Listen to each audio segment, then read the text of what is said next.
Hello and welcome back. Today I'm talking about what I've learned from the downsizing process, and I'll share my 5 key takeaway points. It's pouring outside, so if there's a lot of noise, I'm sorry. It's the rain, I'm still going to film, I've got shiny lights, they might reflect on my glasses. Let's get into this. Number 1, it was really hard. It was 10 times harder than I thought it was going to be. And believe me, I'm no hoarder, so if you have a lot of stuff, oh my goodness, I don't even want to think about how hard it will be.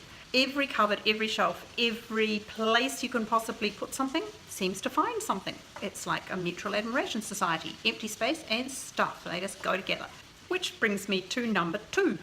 It was so much easier emotionally than I thought it was going to be. I was ready for a battle with myself on, at every level.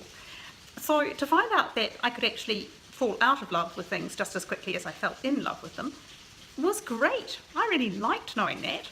Having said that, if you're working with a partner, be ready for a different sort of process, because I think in general, and I am generalising, women tend to be more emotionally attached to sort of sentimental items, while men tend to be really, really attached to old tech stuff, cables, PCs, phones, stuff that hasn't worked in 10 years. And they're also really attached to, maybe I'll need this one day. Number 3, there was a lot of future planning involved in the process for me. I had to look at each piece and think, now, how much space am I going to need to have this with me when I move? And what will I need to put it in? So there were the things that you use daily, and that's fine, that's easy. Then there are the things that you use weekly, monthly, and that's pretty easy as well. Then it comes to the things like, I know I've said it before, Christmas, Easter, those really nice things that you have for those times. So I had to really think about what I was going to need in the future, and if I didn't have it, the world wasn't going to end. Number 4, this is about the time it's going to take you, because it really is a time-consuming process, and it's quite a tiring process, because each thing you own you've got to look at and make a decision about.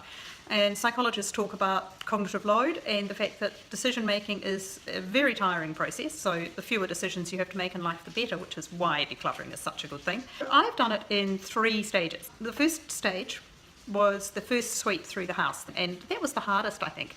I was looking at every piece and thinking, I love this, I want to keep it. Oh, I've had this book since I was at university. Are you kidding me? I mean, really?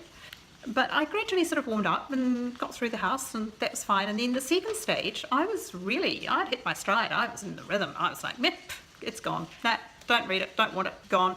Am I really ever going to reread War and Peace? All right, I skimmed it the first time. So yes, stage 2 was relatively easy. Now I'm in stage 3. And stage 3 is sort of hard and sort of easy. It's a funny sort of mix. Because on one hand, I'm looking at things that I've already made decisions about twice in some cases and decided to keep, and now I am letting them go. I've started to think more creatively about the things that I do want to keep. For example, I have a very large dining table and matching buffet. That is not something that goes into an apartment. It won't even go into a normal sized house. It's huge. It seats, I think, 12 easily, 14 at a bit of a squeeze if you're feeling friendly, and it has the chairs to go with it. Well, I was going to hang on to that because my little boys did their homework at the table and it was lovely, and now I've decided, what was it about it that made me want to keep it? The memories aside. And I decided it was because I'd had the chairs reupholstered in a gorgeous pear fray fabric, and I didn't want to let them go. As simple as that. I want my chairs. So I then thought about it, and I had some other really comfy chairs that I use in the kitchen area.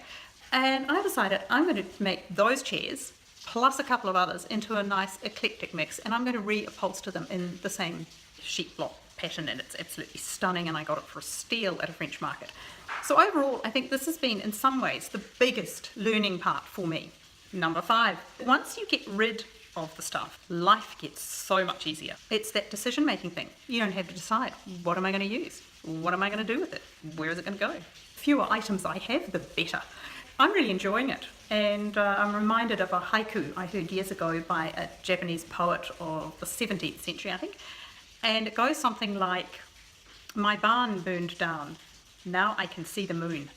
This process has been liberating. It's a winner. I love it. I don't know how you'll go. It's a very personal thing. I'm convinced this is the best thing I've ever done. So I hope you found that useful or helpful or just interesting to see how another person goes about it. If you like this series on downsizing, give me a thumbs up and subscribe, and please share it with friends and family, because I think we're all struggling with this a little bit. And I'll see you next week. Have a great one. Bye.